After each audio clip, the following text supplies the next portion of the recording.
Hello and welcome to our show.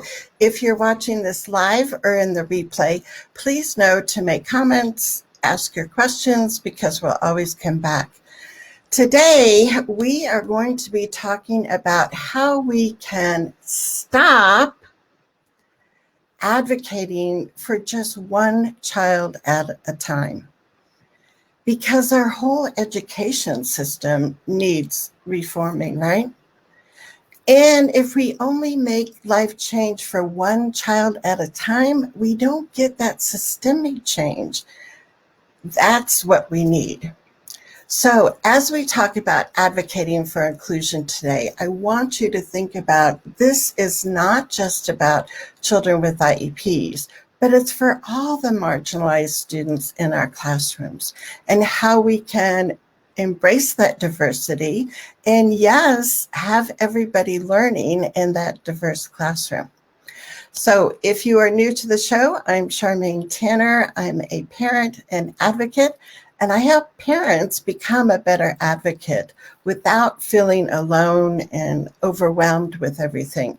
And I do that with our free weekly Facebook Live trainings. I also email out weekly advocacy tips, and I have families that I work with one-on-one.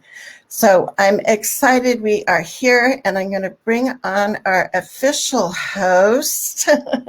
And some of you know Magali Diaz, and she is with let me bring up your banner here, the Down Syndrome Association of South Texas.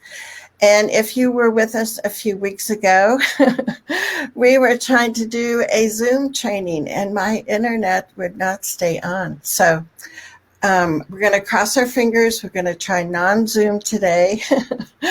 But Magali is our host, and I wanted her to be able to have time to tell you about herself and her family, and also the Down Syndrome Association of South Texas. So Magali, welcome to our show. Good afternoon. I'm so happy to be here. So excited. Take two, right? Like you said, I am a parent as well as a professional. So I have a daughter with Down syndrome, and she is now almost going to be 9.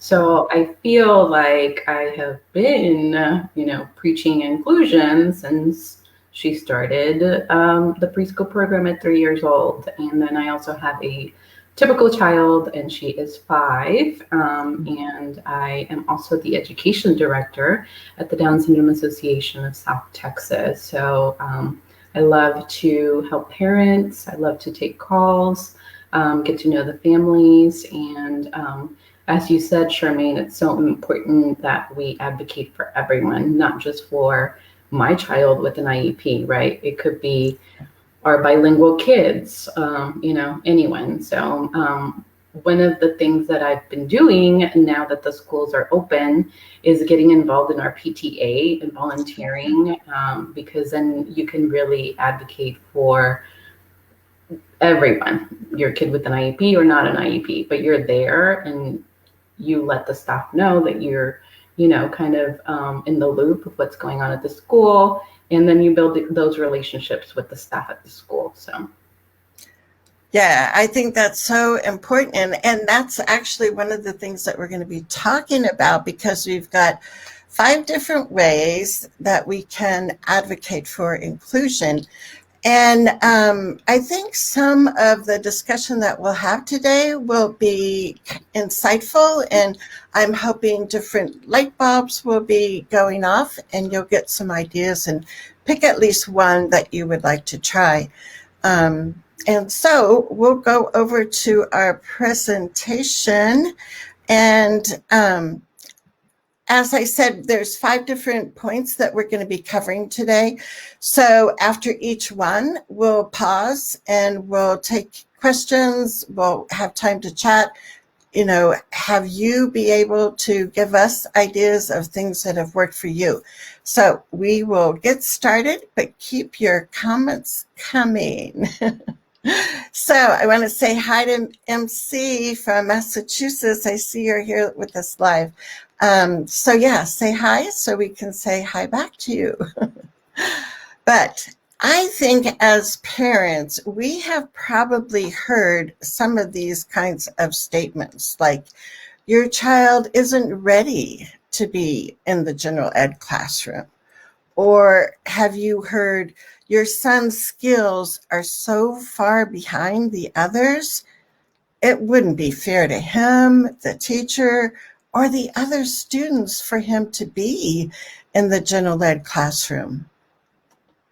Or have you heard, listen, in the special ed room, your child will learn so many more skills in a less distracting environment? Well, how many times and how many ways have you heard no to inclusion? And I think, as an advocate, I work so much with parents, with so many parents, and what we are looking at is to say, what have we tried? And let's try something different. So just because you're hearing no, maybe a lot, when you're asking for your child to be included, let's look at some possibly new ways that we can advocate for inclusion. And as I said at the beginning of our show, we want to stop changing life for one child at a time. So I put this in there to remind us that we are thinking more broadly, even though this has a flavor, because we are also focusing on kids with IEPs, right? But here is our first. Well, before we even do our first way, let's do this. We're going to talk about some basic principles of inclusive education. Now, there's many. I just picked a few out for our training today. But the one that I think is really the foundation of everything as far as inclusion is that your child has the right to go to their neighborhood school, the same school they would go to if they didn't have a disability. And the supports and the services are supposed to be brought to the child. So if your child is not going to the neighborhood school, that might be something that you have a conversation about in your next IEP or your ARD meeting. So maybe put in the comments if your child is going to their neighborhood school or not, or what kinds of agreements that you've had with the district about which school your child would attend. The other thing that I really think is important, and sometimes we don't talk about enough, is that whole factor of natural proportions. So if 12% of the students in your school have disabilities, then you should only be seeing 12% of kids in a general ed classroom having disabilities.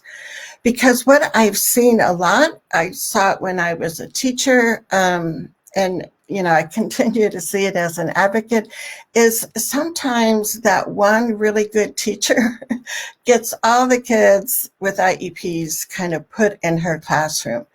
And that throws off those natural proportions. So that's really important for us to think about.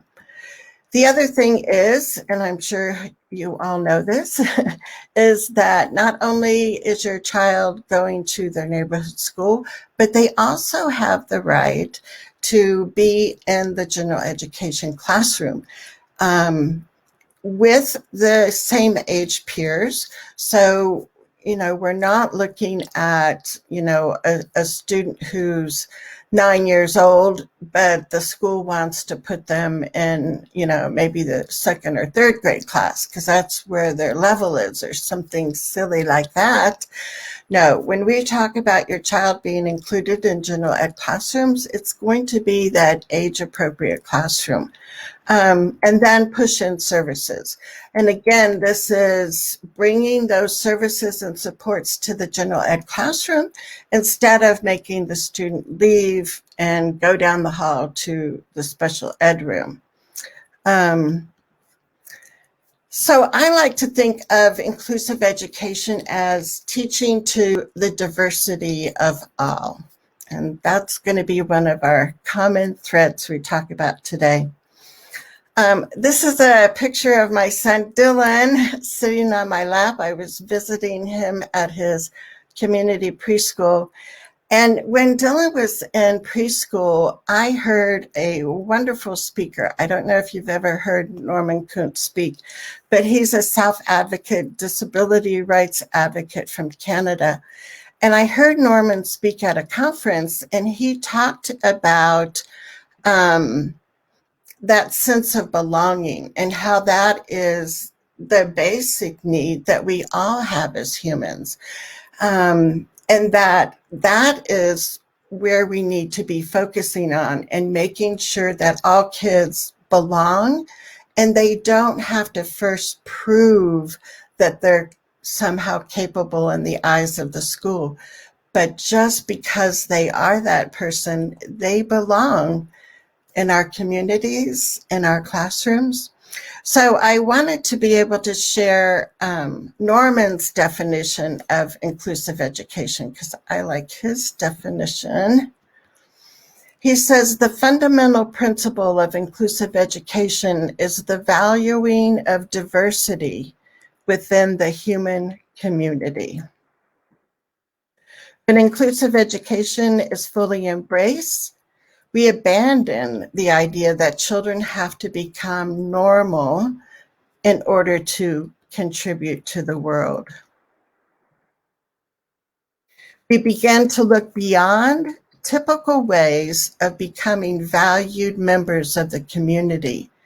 And in doing so, we begin to realize the achievable goal of providing all children with an authentic sense of belonging. So I would just like us to kind of be grounded in Norman Kuntz's definition of inclusion as we go through our training today. So we're going to be looking at our first way that we can advocate for inclusion. And I really feel like we need to widen our circle of allies. And if you've been on, listening to my shows before, you've probably heard me talk about this. But we can no longer be those parents in those separate special groups, right? And even though parents are powerful advocates and can create a lot of change, it also can lead to burnout when it's just a small group of parents speaking up in your district, or you might be the only person speaking up, right? So let's look at how we can widen our circle of allies and who might be some people we could ask to come with us and help. And they might be people that you hadn't thought of before. So let's look here. I was going to start with this story from Pete Wright. And you probably know Pete Wright is a very famous special education attorney for families. And he had this article that he printed a long time ago, and it just really made sense to me. So I remember back in the 1980s, that's when I was first hearing about inclusion, and I was a special ed teacher at the time. And when Dylan was born, it was like, I really want to make sure that Dylan has an inclusive education experience. Well, I was kind of the only parent and the only staff member that was speaking up about inclusion. So as one person, Pete Wright would say, well, she's just a fruitcake, that's just her. Well, luckily in 1991, Kathy Snow moved to Woodland Park, Colorado, where I lived. And you might have heard Kathy speak before. She is from San Antonio and she is living back in San Antonio. So you friends in Texas, make sure you know about Kathy. She's an author of the book Disability is Natural. Her website is Disability is Natural. But anyway, Kathy and I teamed up and what Pete Wright describes as when you've got two parents working together, well, then you are a fruitcake with a friend. So at least Kathy and I were both in this, movement together. We would meet at Wendy's usually once a week and talk forever about the changes we were going to make. But the good thing is, if you can widen your circle and at least get 3 people working for inclusive education, you're going to be known as troublemakers. But that's okay, because we know what we're working for is worth it, right? So we're going to be called different things like that parent too, right? But that's okay. If you have 5 people working together, Pete Wright says, you'll probably start getting some attention from others, like administrators. So they're starting to go, what are these parents talking about? When you gather 10 people working, you start getting listened to more often. 25 people gathered, all of a sudden you're known as our dear friends.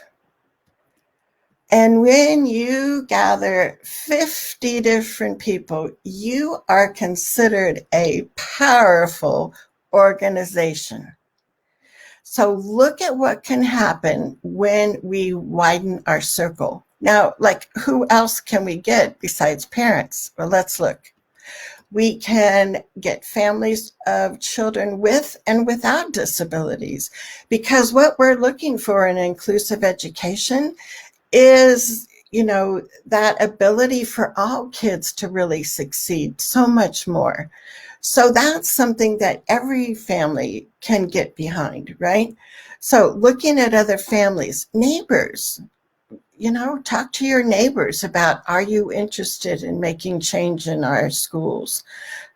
Teachers, there are many teachers out there that would love to be able to help promote more inclusive education. And self-advocates, this is Nancy Brown here. Students, we always want to have student voices. So instead of just a group of parents going to the school board meeting, you can have students go and share their experiences of being excluded or included. And then self-advocates like Stephen Hinkle from California. But think of self-advocates that you have in your community, and they can be the students still in school. There can be other self-advocates in your community, and they can come and help you work on change. College professors, if there's a local college nearby, tap into their resources and have them help. Business owners, school board members can be invited, administrators, and of course, students again. So I really encourage you to look at who's in your community and who's missing from that table and invite their voice, invite them to come and share. And the other nice thing is, when there's more people working together, there's less stress and work left to just a few parents. So before we go to number 2, let's look at if we have some comments and questions about widening our circle. If you have any, tips or strategies that you want to share about trying to work with more people instead of, just a couple parents. So, I see some good comments. Let's see. So Emily, welcome, Emily. She says, thanks for doing this. Karen is here from Colorado. And Marie, I love all these people. And Sylvia, will this be able to watch offline? Thanks. Well, the replay will be available. So if you come back to this Facebook page, Visions and Voices Together, the replay will be there. And if you get my weekly email, I always put the link in there. So that could be something. Let's see. Magali, did you see any questions? Well, here's one from Karen. She said, if there's only one really good teacher, that's the class I want my kid in. Feel bad for other kids who don't have as noisy of a parent. Yeah, and I think that's true, Karen. I mean, you want a good match for your kid. It's just that we don't want to overload teachers, because then her effectiveness and her being him being such a good teacher can get off balance when there's lots of kids in there that, need extra support. So, yeah, but as a parent, it's a little tricky sometimes. Different schools have different policies about parents picking their kid's teacher. But I think, that for sure is something that can be a conversation, and you can look at, what your child's needs are, what their strengths are, who would be a good match. And a lot of times I've seen principals be willing to do that. Magali, have you ever requested a certain teacher for your daughter? I have not. I like Karen's reply to that comment as well. She says that we also have to make sure that every teacher is getting the professional development so that they're capable to, we don't want them opting out of teaching with IEPs, right? We want everyone to have the tools to have those students in the class. Oh, exactly. Because that's what we want to be doing, right? Is building capacity. And, and I think it's hard sometimes. I think teachers feel, defensive if people are saying, well, what about if we could bring in some, training or ongoing coaching about, doing co-teaching or whatever. But parents are coming from the point of view that we all need to learn more, right? I mean, as a parent, we're always seeking out new information and trying to figure out things. And, we want the staff to be doing that too. And there's ways that we can support them, So, yeah, there's much work that we can do, but we can get there. So let me see. Virginia, I know she's now in Connecticut. So she's Virginia from Connecticut, not Virginia from Virginia. And Melissa says, Karen, I understand the sentiment, but what we really need to do is, so is this Melissa's comment that you were talking about, Magali? Advocate for better professional development so that more teachers get better at teaching diverse learners. Exactly. The school cannot allow teachers to opt out from becoming capable of good inclusive practices. In addition to advocating for our own kiddos, we have to advocate to improve the system. So where is my cheerleading pom-pom? Yes. I love it. And my comments jump around here. Virginia says, I've never been able to send my son to his neighborhood school. Different districts in different states. Inclusion continues to be a struggle. Yeah, and I think that's really true, Virginia. And, some districts do have, if you have a physical disability, you go to this classroom in this, school building. If you are autistic, you go to this classroom in this building. And those kinds of push kids out systems have been around so long that, yeah, getting people to change their behavior is like one of the huge challenges, right, that we have when we're talking about trying to get people to see the benefits of inclusive education. Yeah, and Karen, right, for sure. She said, I don't disagree. I care about other kids in my community, but my child is definitely my top priority. Yeah, and I mean, that's totally, I mean, that's what we all are, right? I mean, that it's going to be leading the way, and your advocacy and what you do is going to be based on a lot from what your child is needing, right? Oh, so she said they started. So I think that might be, and Magali, I don't know if you know that. Is that like a special ed parent advisory committee? Right. Mm-hmm. And we'll be talking about that in a few minutes. So hang on to that thought. Hey, Angie. What I struggle with is the parents who believe the school when they say things like life skill rooms are the best places for their kids to learn.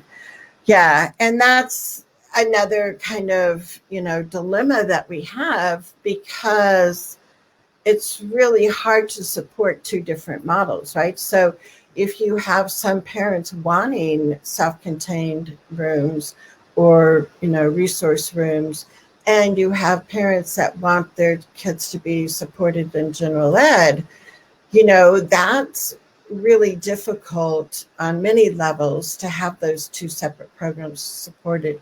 So then it's like, when we're talking about our circle of allies, that's why we need other families there too, because we need to listen to what they are feeling, and we need to figure out how we're going to come to consensus about what this is going to look like in our district, right? So, yeah, there's a lot that has to go into creating change. And Rachel says special ed advisory committee is required by federal law. Yeah, every district has one. And I think what it is, I think the federal law, and I'm not an attorney, but I think the federal law requires the state to have a special ed advisory committee. In most states, then the districts also have one. But there are states that just have that special advisory committee at the state level, and districts in the state don't have it. So it's weird. It depends on where you live. But I think really the requirement is that you just have it at state level. But so many people do have it at the district level too. And then you just have to work on things like, so you're not there giving token input, but that there's a real collaboration between staff and parents working on those special committees, right? And Karen said, I hear you, Charmaine. The special ed teacher was advocating for all of the SSN kids being in the same classroom. Oh, good. And we shut it down for sure. Oh, good. See? Yeah. And that's, because that's like an easy way for some people to go, oh, we've got these kids, let's just put them all over here. So yeah, sometimes they just need to realize that that's not going to work very well. Sylvia says, this is the comment to answer the question to what things we can do to help make inclusion happen. Yeah, happen. Thanks. And here's a link. Oh, the Parent Center Hub is a really good place for parents and staff to get lots of great resources there, for sure. Laura, how are you? She said, can your child who uses AAC be isolated from peers due to the disability? Principal welcomed him, special ed director refused. Yeah, there's no conditions or prerequisites to be included. So just because somebody's using a communication device is not a reason why they need to be separated. So, Laura, you might want to, I forget what state you're in, but talk to your parent training an information center in your state, because, yeah, that should not be happening. Magali, have you had that happen with any parents before? Laura is actually in our area. Laura Oh, okay. Oh, well, then talk to Magali. Yeah, that's not cool. Susan, hey Susan, and I can't remember, Susan, if you're from Oregon or Washington. I can't figure out who gets to choose what professional development the teachers get, so not sure how to advocate for inclusive professional development. I know my principal doesn't want any resources from me. I know, and we had talked about that in one of our recent shows, so I'll give you the link to that, Susan, and I can put it later in the comments. But yeah, I mean, usually there is some process, and so it usually starts at like the central office, central administration. So it might be somebody like an assistant superintendent of curriculum and instruction, and they have a meeting with principals, and they kind of come up with what the priorities are for this next school year for professional development. There's usually a few days that are like mandated whole district, and the school buildings don't get a pick. They have to go to that professional development. But usually there's also days throughout the school year where principals, hopefully in collaboration with teachers, and even better if they collaborated also with parents about their buildings, and it doesn't always have to be around needs, right? Just like we don't want all our services for our kids around needs. It could be about your building's strengths and how they're going to build on those. But, so there's like this whole way to try to navigate. Sometimes what I suggest is, if there's a teacher in the building that is like a champion for inclusion, or if there's a teacher in the building that's a champion for universal design for instruction or learning, use those people to help talk to their colleagues, because that is usually more well received than sometimes a parent giving school ideas or resources. So there's a whole thing. But the other thing that you can look at is professional development can be written in your child's IEP. And that would be something I would want to talk to staff ahead of time, because again, I don't want them to feel defensive. But as a teacher, I think it would be great if a parent, was able to request professional development, or the teacher themselves can request, I haven't worked with an autistic student before. I would like to get some training on this. And it can be written in the IEP, so the school district is accountable. The trick is you have to just be really specific how you define training, because you don't want them watching a video and saying, okay, we've trained our staff. But let's move on here because we haven't gotten very far. So I'm going to go back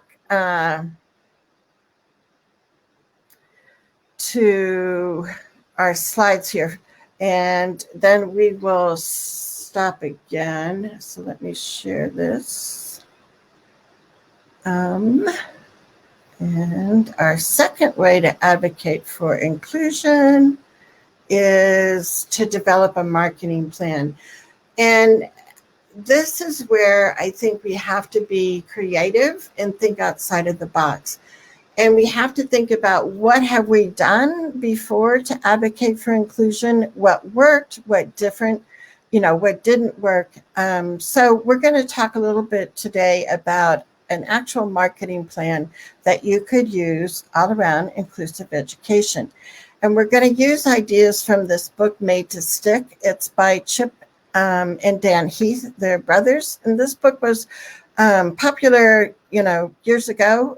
It's been around, but I think it's a good resource for us to use. So in the book, they have an acronym called SUCCESS. So the first S stands for keep it simple. And this is something that I still have to learn. My husband is always reminding me to keep it simple.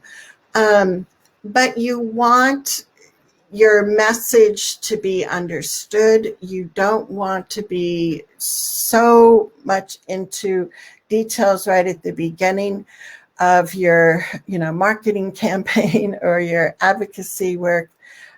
So keeping it simple is something that can be very helpful.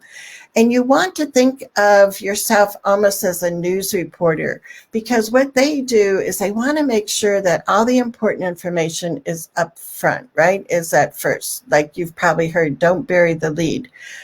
So when you're writing your messages and you want to make sure that all that important information is at the beginning of your message. The other thing is you have to really think about who the stakeholders are. So you're going to have to be, having conversations with school board members, with principals, other administrators. Well, some of your messaging is going to have to be tweaked depending on who you're speaking to. So sometimes school board members are mainly concerned about the cost. So you can share research, and we have it, that shows inclusion does not have to cost more. When you talk to a principal, they might be concerned, like, if we start including all these kids, I can see our school's test scores going down. And we have research to show that no, test scores do not go down when you change the culture of the building to inclusive education. In fact, there's research that show both kids with and without disabilities learn more, have higher scores when everyone is included. When you're talking to parents, and we touched on this a few minutes ago, especially parents that might not be in favor of inclusive education, they want their child to be safe in a different place. How are we going to have conversations with parents that don't believe in inclusion? How are we going to have conversations with parents who do believe? Parents that don't have kids with disabilities? There's a lot of parents that we want to connect with. And teachers, right? They're going to have probably more of the practical questions, like, what does this really look like? I don't get what this can look like. And that's where we have videos that we can show. This is what inclusive education looks like, because sometimes people just need that big picture of what is really happening in the classroom. And I don't have it here, and I need to add is like students. We need to be having conversations with students about inclusive education, the benefits that they've seen, some of the barriers that still exist. So that is going to be really helpful. The U in the letter success says do something unexpected. So when you are talking at a school board meeting, when you are making a presentation, you need to hook that person. You need to grab, their attention. So here's some ideas. You could use some did you know questions. That's always perks people's interest. And, you could say, did you know that students without disabilities have higher achievement when students with disabilities are included in their classroom? Did you know? And use some of those kinds of questions. Or you can share a shocking statistic, and I'm going to show you one of those in a few minutes here. Also, starting with an intriguing story. That can be really helpful.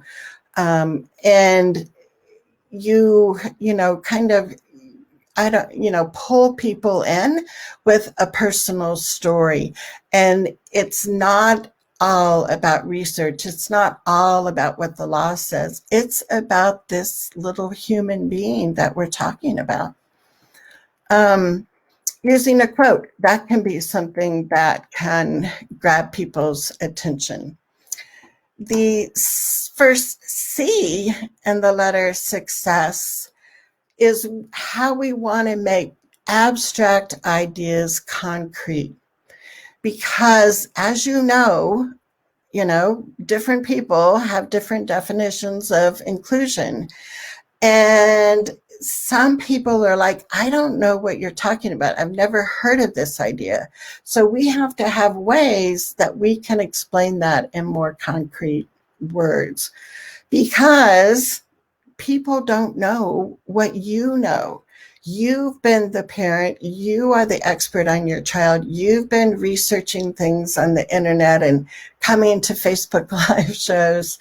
But people don't have all of that information that you have. So how can we make sure that we can share that with others?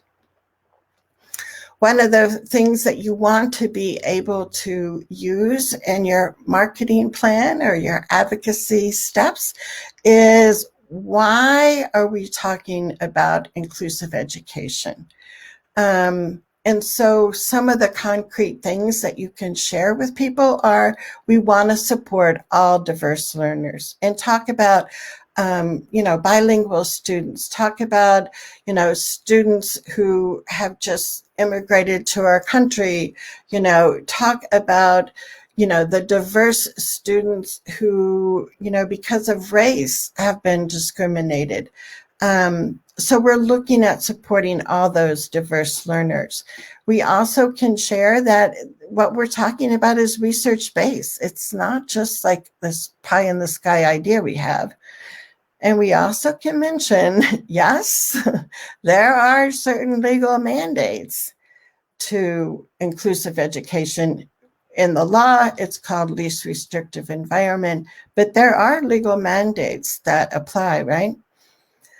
We also want to dispel the myths about disabled students. And one of the ways that we can do that is when our kids are included with their typical peers and they get to know them as people, and not, oh, that kid with Down syndrome, but, oh, that's Emma, my friend.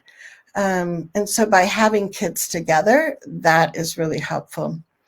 And the bottom line is, it's a human rights issue. So those are some of the whys that we are trying to get other people to understand as we are advocating or marketing for inclusion, right? So the second C is credibility matters. So you do want to be able to use details, use statistics, especially like when you're telling your story. The more details you have, the more it's like, this is real. It's not something that they made up. And then for some people, they want to see the statistics. Not everybody's going to be interested in that, but that is something you have to be prepared with. So this is something, and let me put this full screen here because it's kind of little. But this is the percentage of students with disabilities in general ed classrooms from the fall of 2018. And this is actually a report that was sent to Congress in 2020. But they're always, they're always behind a couple of years with the statistics. But so I'm going to point out a couple of things here because I know it's really small. Oh, the other thing I should tell you too is you'll be getting lots of goodies, because where I was going to show you, I have this bonus eGuide about 5 ways to advocate for inclusion, and they've got great resources in here, and some of the ideas that we shared. So let me just do this real quick. If you don't get my weekly emails, go here, iep.today/weekly adv tips, because this email will be coming out tomorrow morning. So if you don't are on my email, in my email group, make sure that you sign up for it, because it will have the resource where this slide came from. So let me bring it back up. So if you look here at students with intellectual disabilities, now this is nationwide. Kids with that label, an intellectual disability, in the fall of 2018, only 17.4% of them were in general ed classrooms for at least 80% of the day. So, I mean, 17% of all the kids nationwide. And it's interesting. So then you can look up here for autism. 39.7% of autistic students in 2018 were included 80% or more of the day. Now, going down here to speech or language impairment, this is the category that was most often included for at least 80% of the time. 87.5% of students with speech and language impairments were included. Now, of course, we know you can kind of manipulate statistics, right? And just because somebody reported that your child, on their IEP form, they have to say, like the percentage of time that they're in general ed.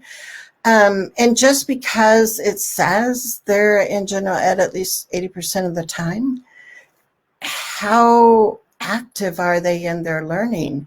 How much are they participating? How supported are they in the general ed classroom? So yes, we want to look at statistics and we want those numbers to increase as far as children, more children are included. But it's not just that number. That tells part of the story. The other part is, how do we make sure kids are really engaged in their learning?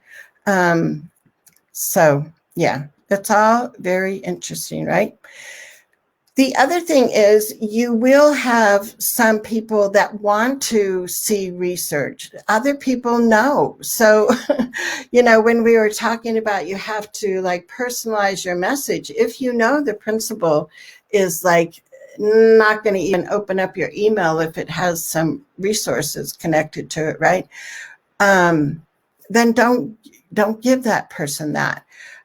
Maybe that person needs to talk to an adult with disabilities and have them explain what it's like to be included, or what it's like to be excluded, right? So you have to, craft your message depending on who you're talking to. But chances are somebody in your community, in your district, is going to want to see research.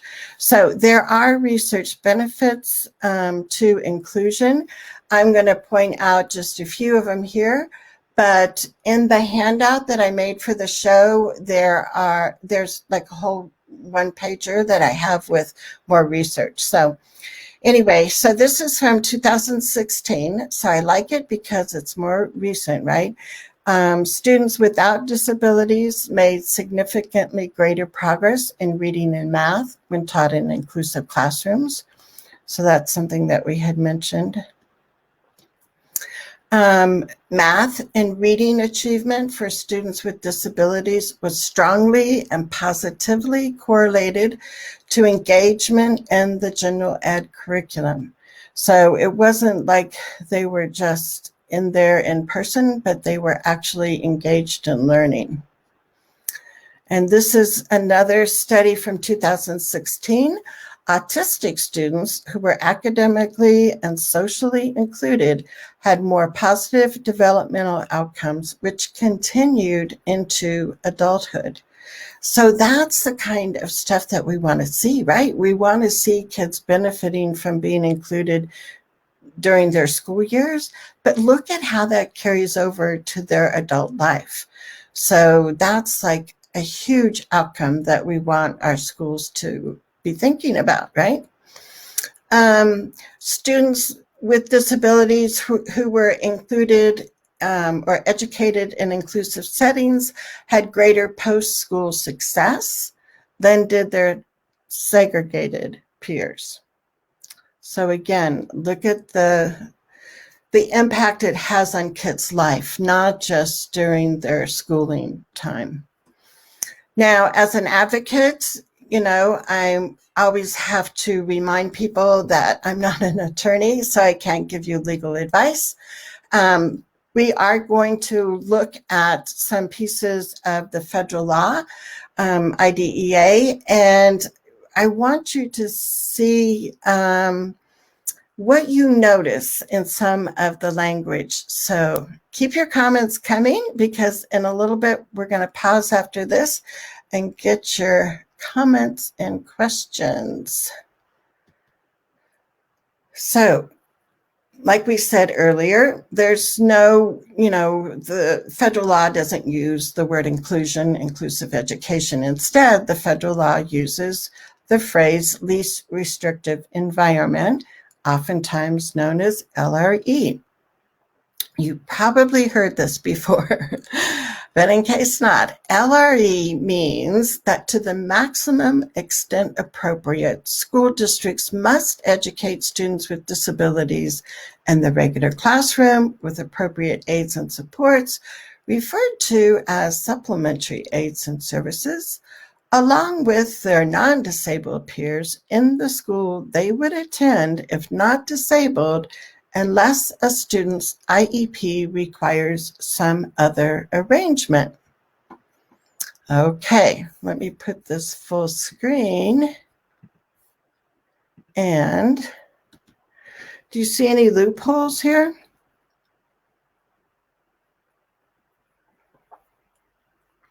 Do you see any kind of nebulous language?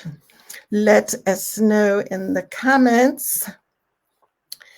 What loopholes do you see? Because there are some.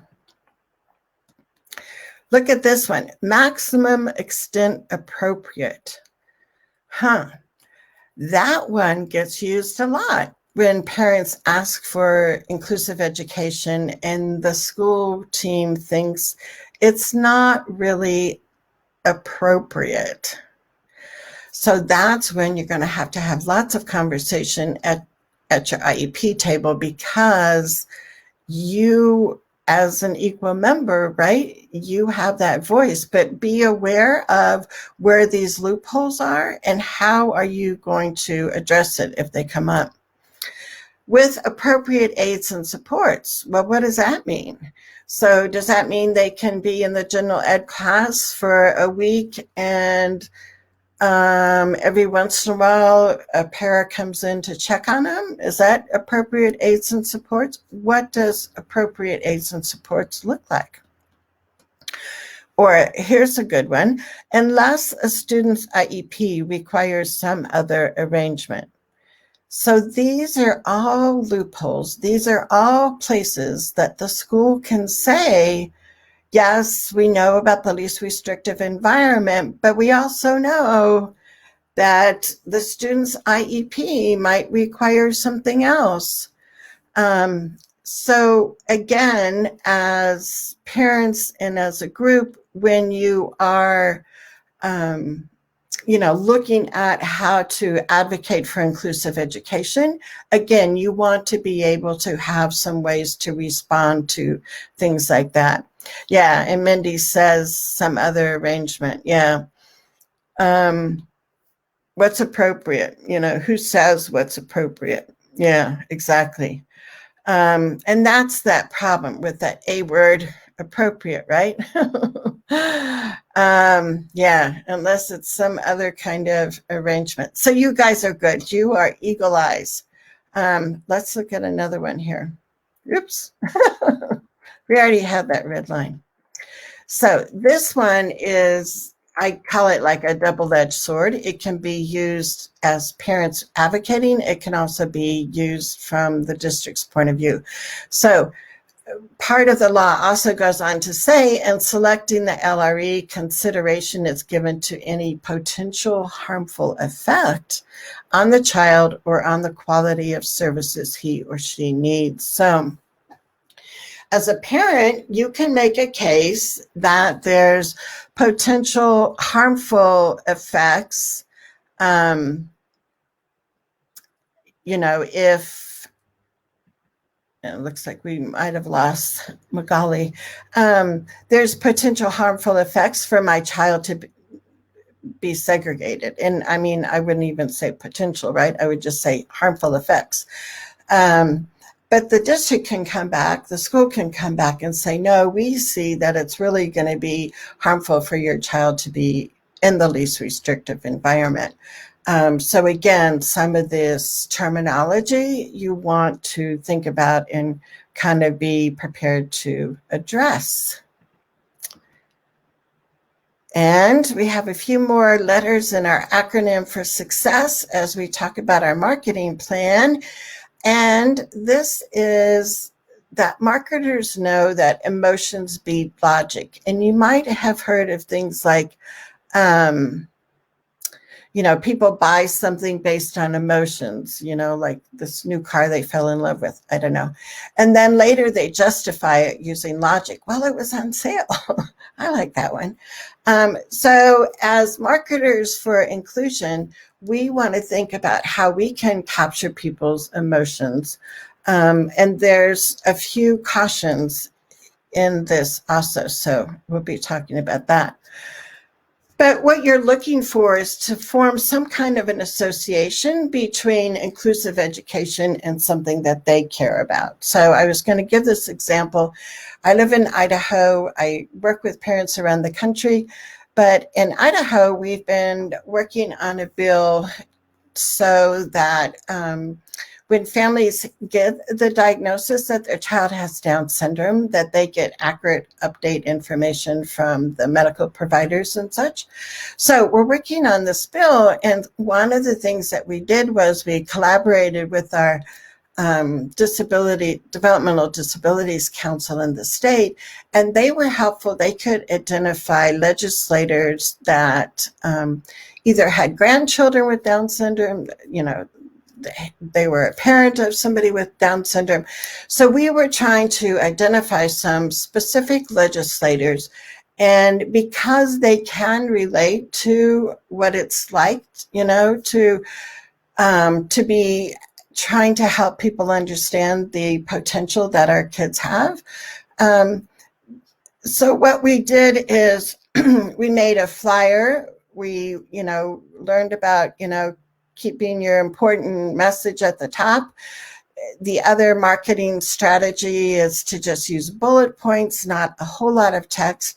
And then the other thing with marketing is using actual photos of children or, whatever, the topic is. But those all kind of pull on those heartstrings.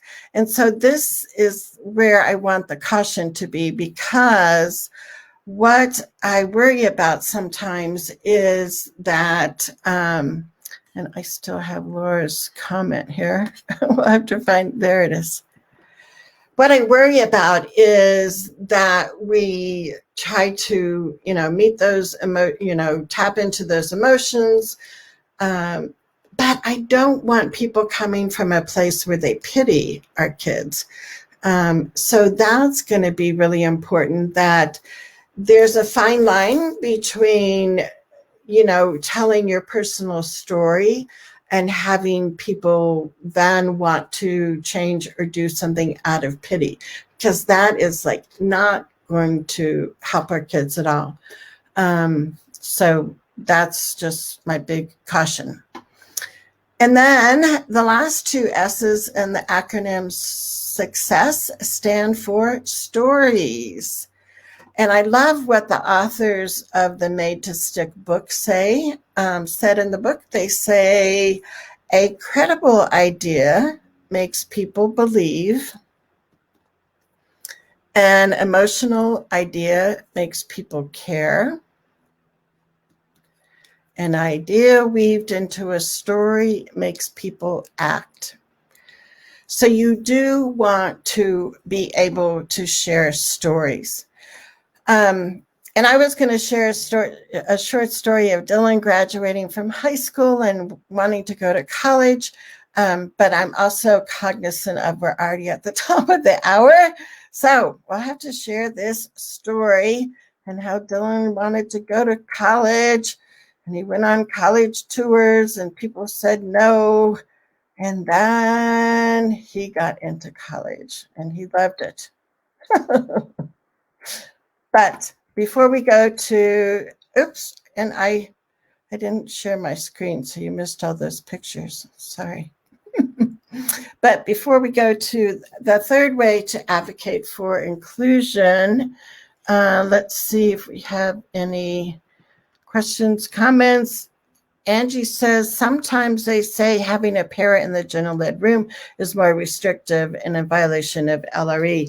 Yeah, Angie, and there's an excellent case in Susan.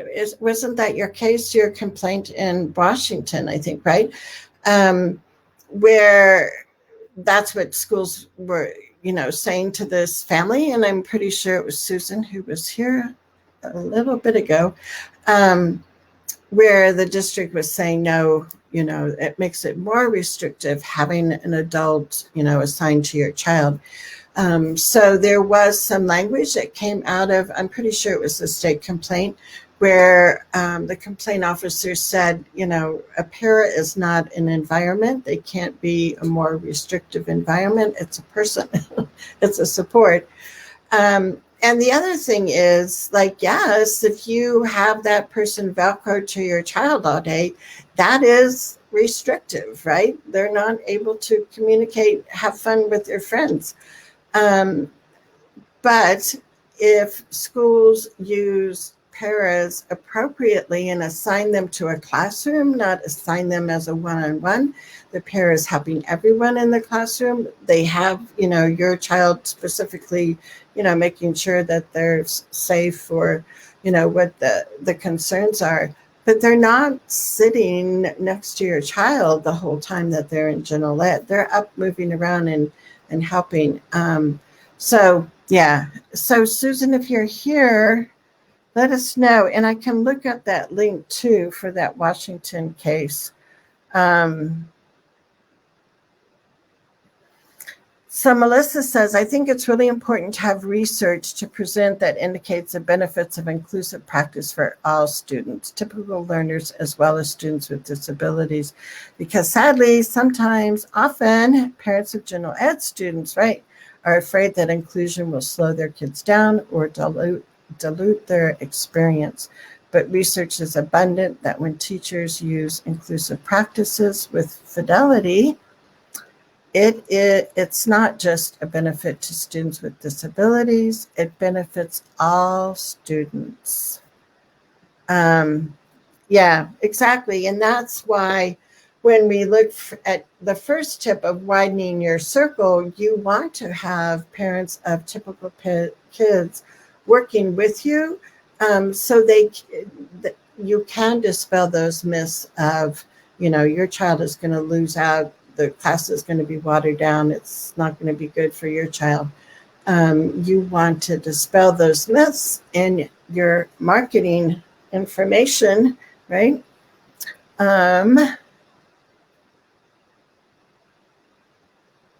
Yeah, I thank you, Karen. This is very important. She said the word appropriate is triggering for me because of the demand that society makes for masking too.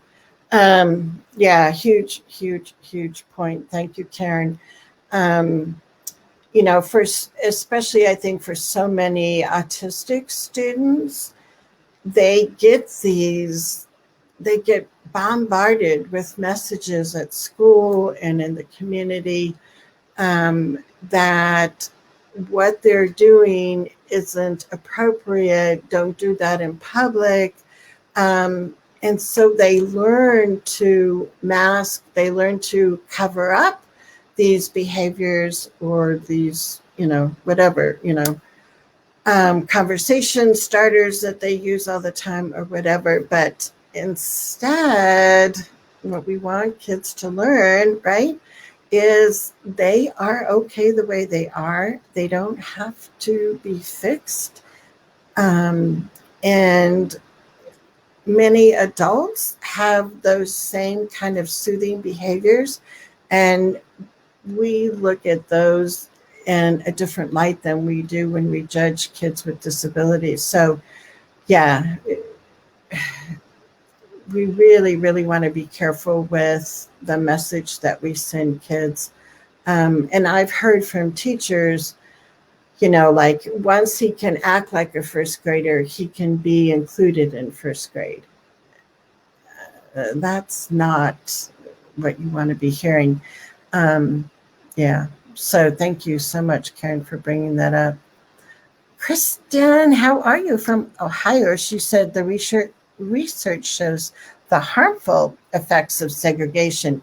Yeah, and Julie Costin has a great article about, you think the segregated room is less distracting and kids achieve more. And I mean, she did a study to show that that isn't true either. So sometimes parents, I think, feel like their kids are safer in a segregated room, but I think there's more abuse. There's a need for more cameras in all classrooms, right? So kids aren't necessarily safer in segregated rooms. And a lot of times it's like lots of kids all over the room, different pairs working with different kids, and the teacher trying to manage everything. It's not like this rich learning environment that I think parents are told it is. So, yeah, that's another myth that we need to dispel, right? Oh, good. So Susan put in the link. Thanks. Yeah, cool. So the language is toward the end. Yeah. So go to that because, it was in Washington, a complaint there. So go and read that because I think what happened is somewhere along the way, I think really that there must have been training for special ed directors across the country because there was this bubble of time when we kept hearing that in IEP meetings. I know as an advocate, when I go in person or virtually, we would hear that come up like, oh, you don't want a para. That's even more restrictive.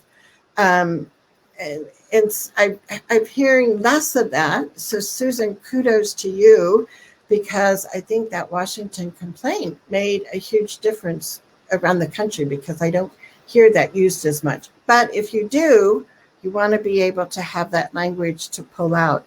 And Kristen says, why are teachers so resistant? Why do they go into teaching? The NEA, which is the National Education Association, have to deauthorize IDEA for full inclusion because it's kids' civil and human rights. I know. See, that's the other thing is there's a lot that is, the language and how things are set up in IDEA that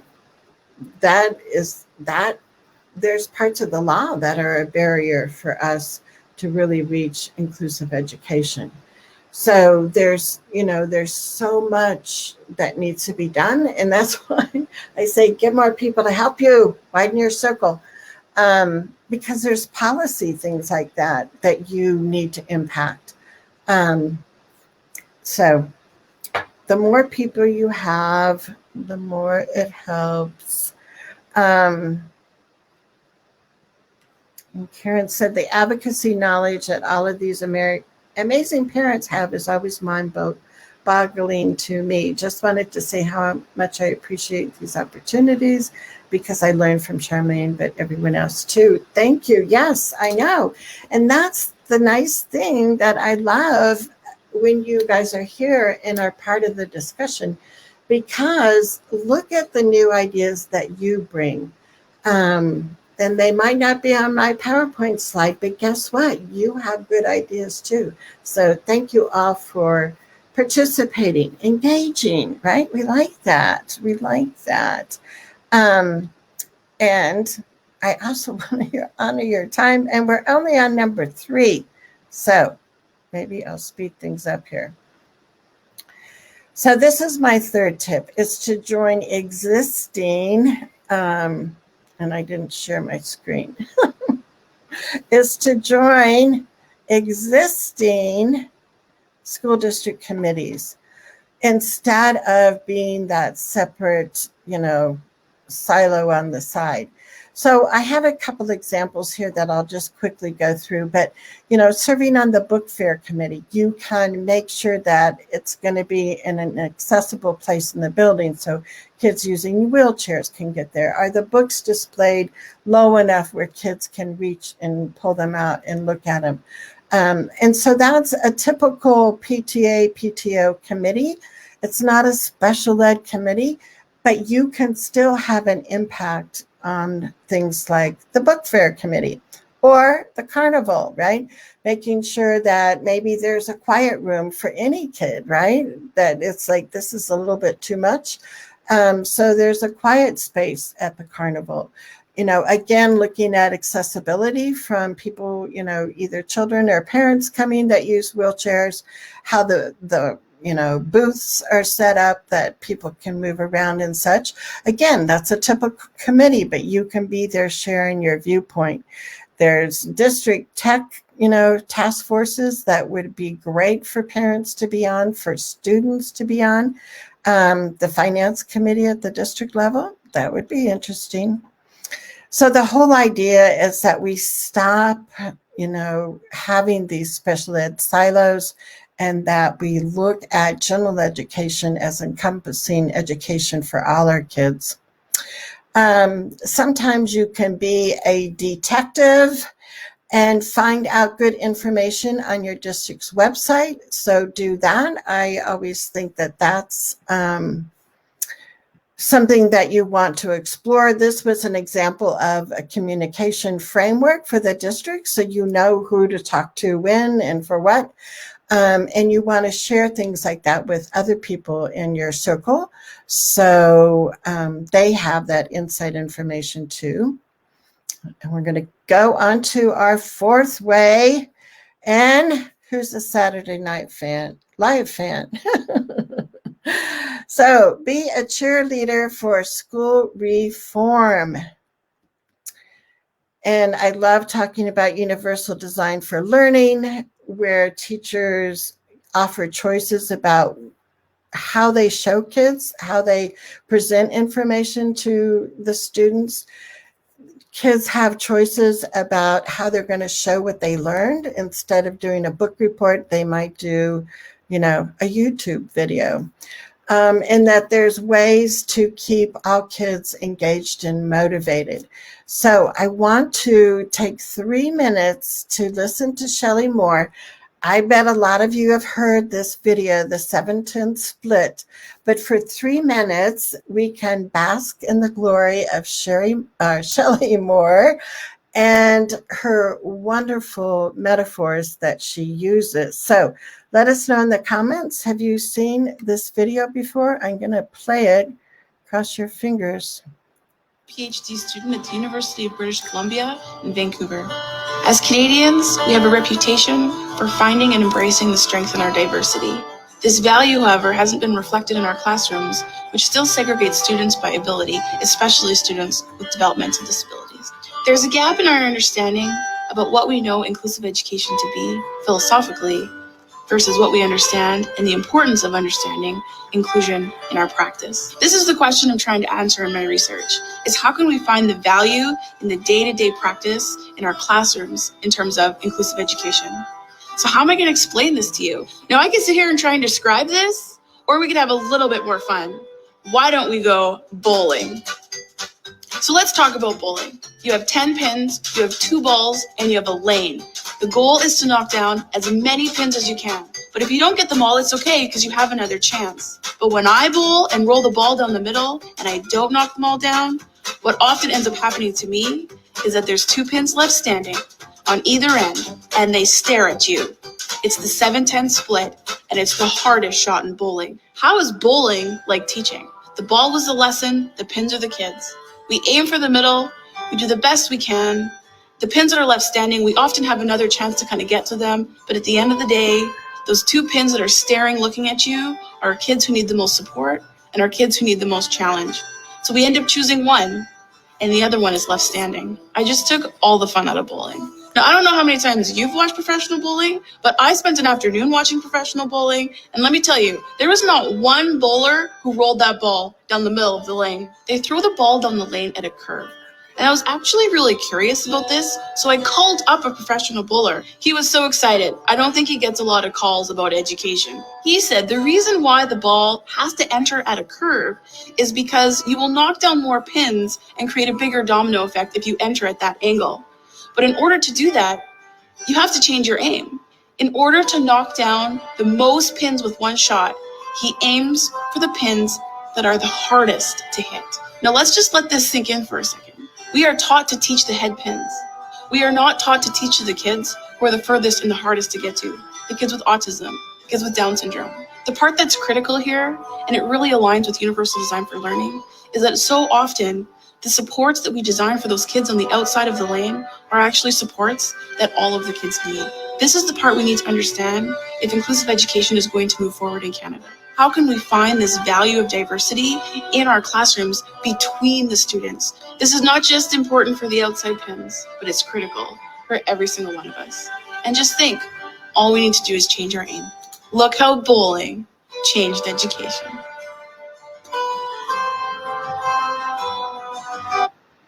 So, oops. Hi, my name is Shelley. We don't need to see that again. So, Angie, I saw where you were saying that this was new to you. So great. I'm glad that you got to see Shelley. Go to her YouTube channel. She's got fantastic videos there. So, okay, we are down to our fifth way that we can advocate for inclusion. The fourth way was to be a cheerleader for school reform. And the fifth way that we can advocate for inclusion is to presume competence, right? This is a basic tenet. So when you hear things like, let me make sure, that I'm sharing my slides. Yes. When you hear things like your son isn't ready to be in the general education classroom, you want to pause, right? Take a deep breath. But then you want to look at what assumptions is that person making when they're saying, my child isn't ready to be in the general ed classroom. So in the comments, what do you think are some assumptions that that person would be making? Like, oh no, your kid's not ready.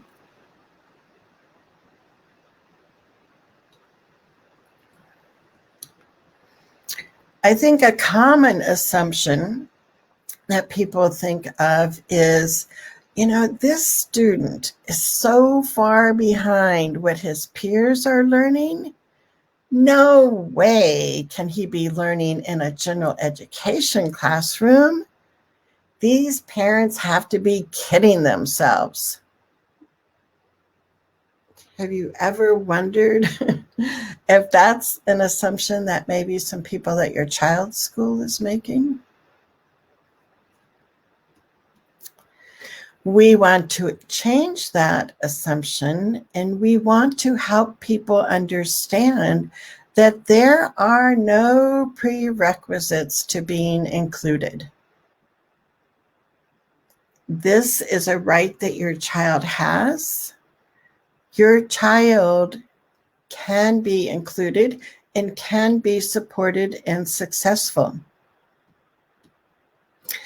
And one of the ways is if we look at the resources that we currently have in the building and how can those be, you know, almost like redistributed so we can use people and technology and things in different ways. I know for my son's elementary school, they cross-trained each other, the, you know, gifted and talented person, the speech and language person, the OT, the PT, the special ed teacher. And they then took, each one of them took a grade level and they were supporting all kinds of diverse learners in that grade level. And with the cross-training they got from their colleagues, it was like a wonderful model. So there are ways that with the people that we have and the resources that we have, that we can make inclusion work. Yes, yes, yes. So I want us to remember in this important work that we're doing for our children and the work that is going to help other children, that it is important for us to remember that our lives begin to end the day we become silent about things that matter. So, in Dr. Martin Luther King Jr.'s words, I hope that you will find your group, even if it's just you and one other parent, to make change. And it will help not only your child, but it's going to have that ripple effect and help other students in your child's school and other students in your district, in the state, and in the country. And that's the kind of systemic change we need to create. So I hope these 5 different ways that you can advocate for inclusive education have been helpful. I am here, and so is Magali. We can answer some more questions. Let me just quickly go through the 5 different things that we did talk about: widening our circle of allies, actually coming up with a marketing plan, joining existing committees, be that cheerleader for school reform, and make sure that we're all presuming competence. So here is my information, and I can also post that here.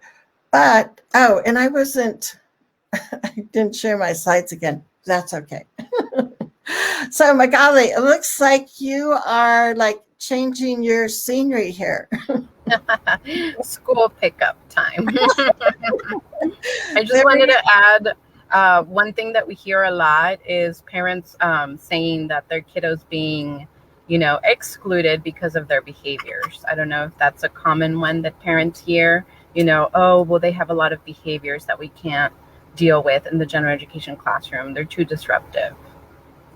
Right. And that, I think that is common. And so if you are watching us live or on the replay, go ahead and post, have you heard that as far as your child's behavior is the barrier? And Julie Costin, and she co-authored a book, and I think it's Belonging Over Behavior, something like that. I'll have to look it up.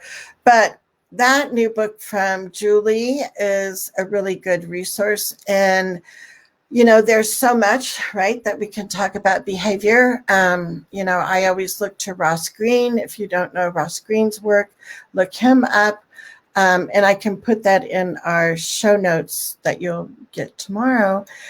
But, as far as the concept that kids do well if they can, and if kids have lagging skills, if there's certain skills that they haven't learned yet, that's something that we need to look at. Is there a way that we can scaffold and help kids develop those skills? The other, huge concept around behavior is that behavior is telling us something, and we have to be the detectives to figure out what their behavior is communicating. And so, yeah, that's like a huge reason why a lot of kids get segregated, is because of behavior. So that shows like another area, professional development. Sometimes different states have like state consultants that can come in and provide extra support. Districts, sometimes if they're large enough districts, have people that can come in and support. My personal opinion is I really want to check out whoever is going to be the behavior consultant, because sometimes behavior consultants operate on a different philosophy than what I think is appropriate. So you got to make sure there's a good match before you just have somebody come in, right? And let me put up again. So if you guys are from Texas or you're going to move to Texas, this is the Facebook group for the Down Syndrome Association of South Texas. So you can join their group there. They also have a website. So please check those things out. And like I mentioned earlier, if you don't get my weekly emails, you can sign up at this website or this link, iep.today/weekly ad tips. Because tomorrow morning, I'll be sending you an email if you're in my group, and also this handy dandy little e-guide that I wrote up with some of the concepts from what we've talked about today. Thanks for being here so long. I appreciate everybody's time. I want to go back and see. And Magali, if you see any, and this is from Susan, so this could be a link that you check on. She said this book was in the segregated class for disabilities. The irony is killing me. What's the title of it, Susan? And Angie says, it does not matter. Students need to be able to access the material at their level. We are doing 8th grade English for the first time this year. We pre-read, look at that, all the books over the summer. Yeah, so that pre-teaching, right? That can be a great way that you help your child be successful in the classroom. And Anne Marie says, yes, teachers are already telling families, oh dear, behavior is an issue. And I'll link to some good videos that I have. I have a YouTube channel where I put on my videos. Oh, and guess what? I didn't tell anybody, but this is my 200th Facebook Live show. So 200 shows. So I have a lot of videos over there on YouTube. That's amazing. But there's some good behavior videos over, videos about behavior. I also interviewed Dr. Ross Green. So I'll give you those links in our show notes that come out tomorrow. So yeah, thanks for bringing that up, Magali, because that is a huge thing. Virginia says, thanks for this. Well, thanks for coming. And let's see, let me skim back up here because, so Anne-Marie, can you speak more about observations not being beneficial? Because I think observations coupled with, raw data is really important. I was just talking to a mom and her son's going through his evaluation. And one of the things I said is suggest to the evaluators that before they pull him aside to do this assessment, that they go in his classroom and observe and get to know the kid and, have the child see them. And because that observation gives you that qualitative kind of information about the child. But I'm also, if you hear me in IEP meetings, I'm a stickler for data.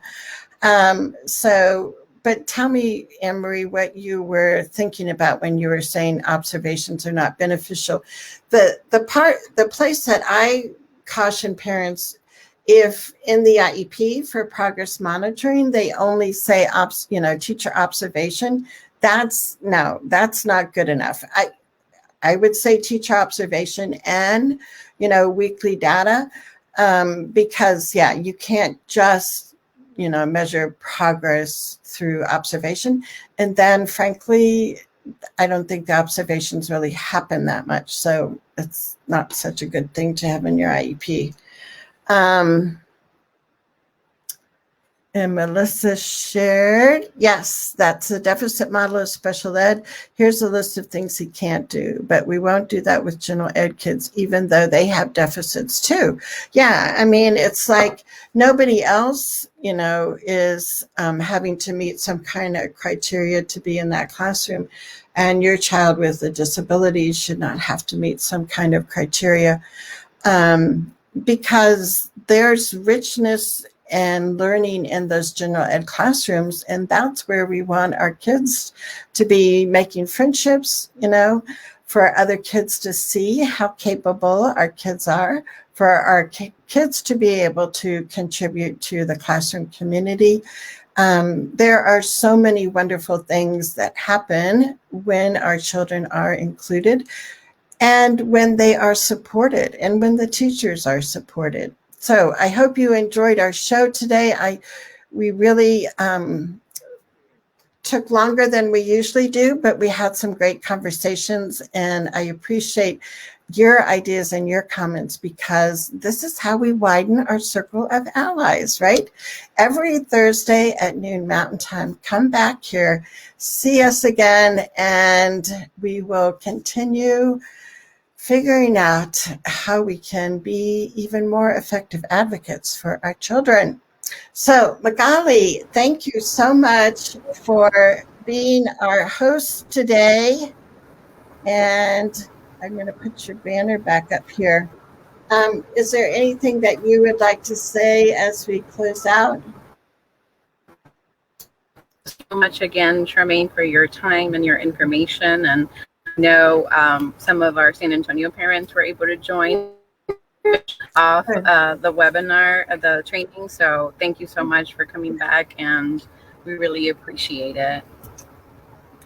Wow, you guys are doing great things in San Antonio. And so I hope, your state has a hurricane-free season, because I know now, different people are being impacted by hurricanes. So let's cross our fingers that Texas everybody stays well and healthy, and you guys have a good school year. And I invite you all to be back next Thursday, and we will continue our conversation. So until then, take care.